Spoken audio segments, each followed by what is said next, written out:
नमस्कार, जय हिंद, जय भारत। मैं योगा रमेश बिजारनिया मेरे सोशल मीडिया के सभी दर्शकों साधकों का तहे दिल से हार्दिक अभिनंदन करता हूं। साधकों, आज हम आपको अदरक और सूंठ के बारे में बताएंगे।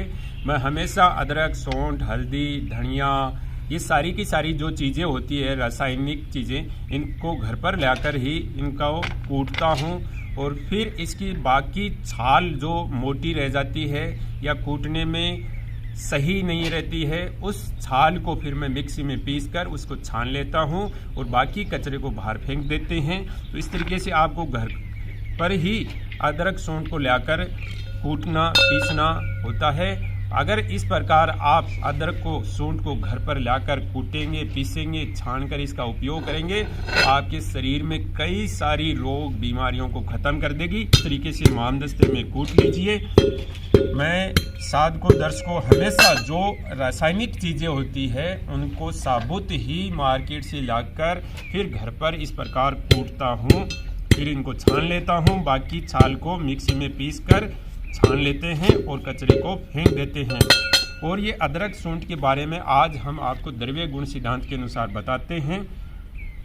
देखिए, इसका कुल होता है वो जिंजीबरेसी होता है और इसका एक संयुक्त नाम होता है सुंठी। शुष्क होने के कारण, गर्म होने के कारण इसको सुंठी भी बोलते हैं। और इसके जो गुण हैं, गुण मैं बता देता हूँ। ये लघु होती है, स्निग्ध होती है और गुरु होती है, रुक्ष होती है, तीक्ष्ण होती है। ये इसके गुण होते हैं। और रस होता है इसका कटु, विपाक होता है इसका मधुर कटु, और वीर्य होता है इसका उष्ण, यानी ये गर्म प्रकृति की होती है, इसलिए आपके कफ दोषों को खत्म कर देती है। और कौन कौन सी रोग और बीमारियों में इसका प्रयोग किया जाता है वो आपको हम बताते हैं।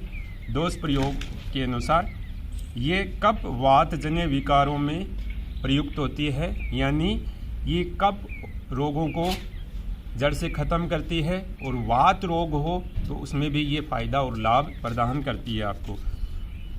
फिर देखिए, ये आम वात में, अगर आपको आम वात की समस्या है तो उसमें भी इसका उपयोग कर सकते हैं। फिर इसका संधि शोथ आदि में भी इसका पीस कर गर्म लेप किया जाता है और अवसाद को दूर करने के लिए भी इसका लेप करते हैं। इसका चूर्ण तेल में मिलाकर अभ्यंग करते हैं।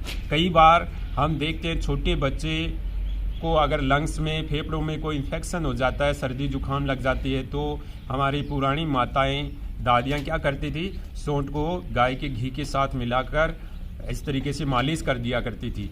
और पहले गाय का घी ऐसे मसल दिया करती थी छाती के ऊपर आराम से, फिर सूंठ को लगा दिया करते थे। तो उससे क्या होता था कि आपके लंग्स और फेफड़ों में जो श्वास की दिक्कत या कफ से रिलेटेड कोई समस्या होती थी वो सही हो जाती थी। तो इस प्रकार आप सूंठ का उपयोग कर सकते हैं।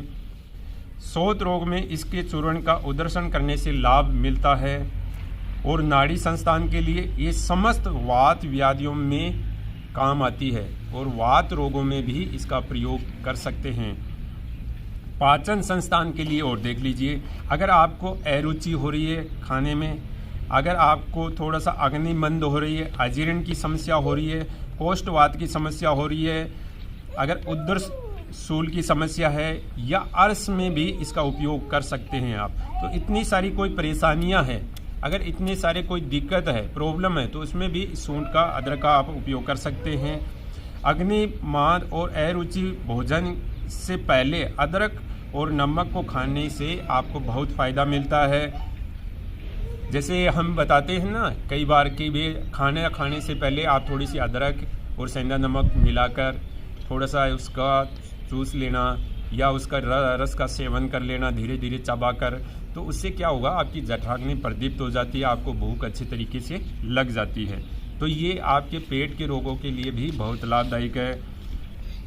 अब देखिए, रक्त संस्थान यानी खून से संबंधित, ये हार्ट के लिए भी बहुत अच्छी है। और सलीपद, शोथ, आमवात आदि में इसका प्रयुक्त होता है। शीत पित्त आदि विकारों में भी इसका उपयोग होता है। श्वसन संस्थान यानी श्वास से संबंधित किन रोगों में उपयोग किया जाता है, काश, श्वास, हिक्का एवं प्रतिशाय में इसका उपयोग कर सकते हैं। प्रजनन संस्थान में वाजीकरण योगों में शुंठी का प्रयोग किया जाता है, यानी वाजीकरण जो भी योग होते हैं उनमें भी सूंठ का प्रयोग कर सकते हैं। तापक्रम में सामान्य एवं सन्निपात ज्वरों में अदरक का रस अनुपात के रूप में दिया जाता है। सूटी चूर्ण विषम एवं जीर्ण ज्वरों में लाभकारी है, यानी बुखार में भी ये लाभकारी है। सात्मीकरण सामान्य दौर्बल्य विशेषकर प्रसवोत्तर दौर्बल्य में भी सूटी पाक का प्रयोग करते हैं। जब माता बहनें डिलीवरी के बाद में भी सूंठ का प्रयोग कर सकते हैं, यानी जब आपकी डिलीवरी हो जाती है डिलीवरी के बाद में भी सूंठ का प्रयोग कर सकते हैं। इससे उनका पेट ठीक रहता है और वात विकार नष्ट हो जाते हैं, शोथ दूर हो जाती है और बल की वृद्धि होती है। आमवात की भी ये उत्तम औषधि है, जिनको भी आमवात की समस्या उनके लिए बहुत हितकर है। तो इस प्रकार माताएं बहनें सूंठ का उपयोग कर सकती है। अब निषेध किस्में, इसका प्रयोग निषेध किस्में वो देख लें। उष्ण और तीक्ष्ण होने के कारण अदरक का प्रयोग कुष्ठ, पांडु, मूत्रकृच, रक्तपित्त, व्रण एवं जवर तथा ग्रीष्म और सर्द ऋतुओं में वर्जित है। तो आप इन बातों का जरूर ध्यान रखें। इनमें इसका प्रयोग निषेध होता है, इनमें प्रयोग नहीं किया जाता है। इस प्रकार आप अदरक का सेवन करेंगे तो ये आपके शारीरिक स्वास्थ्य के लिए लाभदायक रहेगी। और इसका विशिष्ट योग कौन कौन से होते हैं आयुर्वेद में, वो हम आपको बता देते हैं। उस आयुर्वेद में देखिए अदरक खंड आता है इसका, और आता है पंच सम चूर्ण आता है, सम शर्कर चूर्ण आता है, यानी सम शर्कर चूर्ण आता है, रासनादि कवात आता है, रासनादि कवात भी आता है इसका, सौभाग्य शुंठी भी आती है, शुंठी सूरा भी आता है। तो इस प्रकार ये आयुर्वेदिक औषधियाँ शुंठ के द्वारा, शुंठी के द्वारा, अदरक के द्वारा तैयार की जाती है। तो इस प्रकार आप सूंठ अदरक का उपयोग करेंगे तो ये आपके शारीरिक स्वास्थ्य में बहुत लाभ प्रदान करेगी। अगर आपको कोई बात हमारी समझ में नहीं आई है, कोई चीज़ समझ में नहीं आई है, कृपया करके हमें बताएं, कॉल करके पूछ ले। लेकिन साधकों दर्शकों, जहाँ तक हो सके अपने घर के सदस्यों को, बच्चों को, बूढ़ों को, बुजुर्गों को, समस्त सदस्यों को रसायनों का उपयोग घर पर लाकर ही करें। जैसे अदरक एक रसायन का काम करती है, हल्दी भी एक रसायन का काम करती है, धनिया भी सबसे बड़ा अच्छा रसायन है, लौंग, जीरा और काली मिर्च, ये सारे रसायन आप साबुत खड़े लेकर आए इस प्रकार, और फिर इनको घर पर लाकर आराम से धीरे धीरे कूट ले। तो फिर आपके घर के समस्त सदस्यों को एक शुद्ध चीज़, एक शुद्ध रसायन मिलेगा, ताकि उनके शरीर के अंदर के ऑर्गन स्वस्थ और मस्त रहेंगे। और ऑर्गन स्वस्थ मस्त रहेंगे तो उनका जो सिस्टम है वो सही रहेगा, और जो उनका रसायन है, जो रस है, वो भी सही रहेगा। तो इस प्रकार आप सूंठ अदरक का उपयोग करिए। धन्यवाद।